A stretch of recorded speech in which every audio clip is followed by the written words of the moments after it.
Kuanzia majira ya saa 11 alfajiri, wananchi wa mitaa mbalimbali jijini Mbeya wakitokea kwenye makazi yao ili kuelekea kwenye majukumu yao ya kila siku wamekumbana na changamoto hiyo ya kukosekana kwa usafiri. Nafika stendi, magari hayapo. Tumeshindwa hata usafiri wa kuja. Tunaomba serikali tuangalie. Bajaji wanasema 3000. Waguta wametuchukua tu kwa msaada 1500, wengine ni wasema 1000. Huyu kijana ndiye ametuchukua kwa rehema tu. Tunamshukuru Mungu kwa hilo. Serikali tuangalie, tutazame. Sisi wenyewe tunashindwa.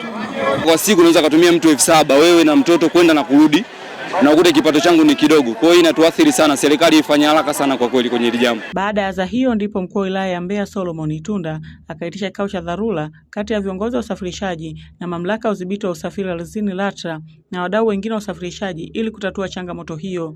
Baada ya kikao hicho, baadhi ya viongozi wa usafirishaji wakiwemo bajaji, pikipiki, daradara pamoja na wadau wakaelekeza haya kwa wanahabari.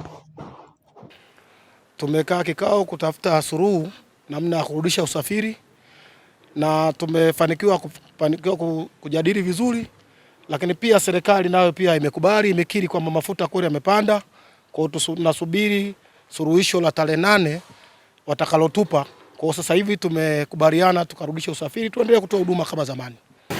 Tulikuwa hapa ofisini kwa mkuu wa wilaya kujadili mambo mbalimbali kuhusiana na changamoto haya, ongezeko la mafuta na taharuki iliyotokea. Kwa pamoja tumekubaliana hapa. Mimi nafikiri kwanza daladala asubuhi zilikuwa zifanye kazi, tumekubaliana huduma zile zinarejea ili wananchi waendelee kupata huduma hiyo.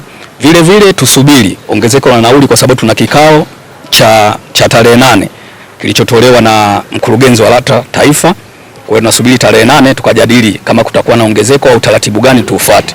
Mimi nafikiri kuna mengineyo mengi tumejadili, lengo kuweka hali ya usalama. Dende ambaye ni meneja wa LATRA mkoa wa Mbeya akaeleza hatua ambazo zimechukuliwa. Tumekubaliana kwa pamoja.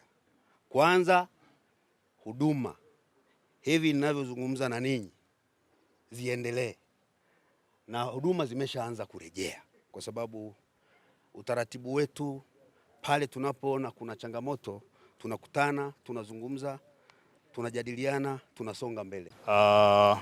Kwanza tumekubaliana huduma za usafiri zirejee kama ambavyo zilikuwa zikiendelea siku zote ili kurejesha huduma kwa wananchi. Lakini kitu cha pili ambacho tumekubaliana pia ni kusubiria matokeo ya kikao cha tarehe 8 ambacho kitashirikisha wadau katika mchakato wa nauli, ili sasa nauli zitakazotangazwa ziweze kutumika kadiri ya maelekezo yatakayotolewa baada ya kikao cha tarehe 8. Kwa hiyo hayo ndo mambo makubwa ambayo tumekubaliana kwa siku ya leo. Kutoka mkoani Mbeya, mimi ni Jacqueline Mongama, Clouds Habari.